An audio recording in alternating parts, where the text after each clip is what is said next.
வணக்கம். ராகவேந்திர சுவாமிகளோட வாழ்க்கை வரலாறு பார்த்துட்டு இருக்கோம். இன்னைக்கு எபிசோட்ல கல்லடிக்குறிச்சி அப்படிங்கிற ஊர்ல ஒரு பிராமணர் ஒரு பாவத்தை செய்திட அவரை அந்த ஊரை விட்டு ஒதுக்கி வச்சிருந்தாங்க. இந்த ஒரு விசேஷத்திலேயே கலந்துக்க விடுறது இல்ல, அவர் கூட யாரும் முகம் கொடுத்து பேசுறதும் கிடையாது. அந்த பிராமணரும் எவ்வளவோ முறை மன்னிப்பு கேட்டும் அவர் யாரும் மன்னிக்கவும் தயாரா இல்ல. அவர் மனசு உடைஞ்சு போயிருந்த அந்த சூழ்நிலையில ராகவேந்திரர் அந்த ஊருக்கு வர்றாரு. அந்த பிராமணர் ராகவேந்திர கிட்ட அவரோட மனக்குறையெல்லாம் சொல்லி அழுகிறாரு. அந்த பிராமணருக்கு ஆறுதல் வார்த்தை சொல்லிட்டு, நீங்க மூலராமர் பூஜையில கலந்துக்கோங்க அப்படிங்கிறாரு. நான் அந்த பூஜையில கலந்துக்கிட்டேன் அப்படின்னா மத்தவங்கள சும்மா இருக்க மாட்டாங்களே சாமி அப்படிங்கிறாரு அந்த பிராமணரும். நீ ஏன் அதை பத்தி கவலைப்படுற, நீ பூஜையில கலந்துக்கிட்டு பிரசாதம் வாங்கிட்டு போ, மத்ததை நான் பாத்துக்கிறேன் அப்படின்னு ராகவேந்திர சொல்லவும் இவரும் நம்பிக்கையோட அந்த பூஜைக்கு வராரு. இவர் அங்க பார்த்ததுமே அவரோட குடும்பத்தவர்களும் சரி சொந்த பந்தங்களும் ரொம்ப கோவப்பட்டாலும் இப்போ பூஜையில எதுவும் பேச வேண்டாம் அப்படின்னு அமைதியா இருக்காங்க. பூஜை முடியுது. சங்கு தீர்த்தத்தை எடுத்து அந்த பிராமணர் மேல ராகவேந்தர் தெளிக்கிறாரு. தெளிச்சுட்டு நீங்களும் உட்காந்து சாப்பிடுங்க அப்படின்னு அவர் பக்கத்துல உட்கார வச்சு சாப்பிடவும் சொல்றாரு. சாப்பாடு முடிஞ்சதும் அவரோட சக்திக்கு காணிக்கையும் செலுத்துறாரு.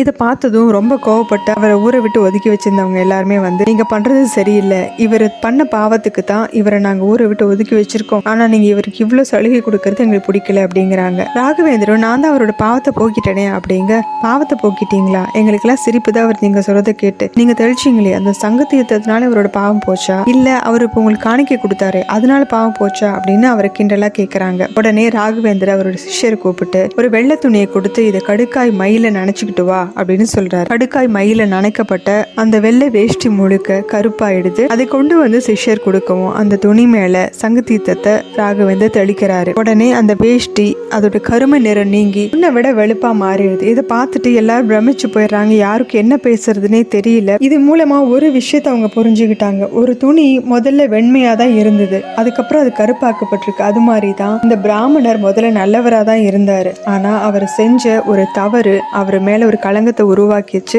இப்போ அந்த சங்க தீர்த்தத்தோட மகிமையினால அதுல எப்படி அதோட கருமை நீங்கிச்சோ அதே மாதிரி இவரோட பாவமும் கண்டிப்பா நீங்கி இருக்கும் அப்படின்னு அவரோட குடும்பத்தார் அவரையும் அழைச்சிக்கிட்டு ராகவேந்திர வணங்கிட்டு அங்கிருந்து கிளம்புறாங்க.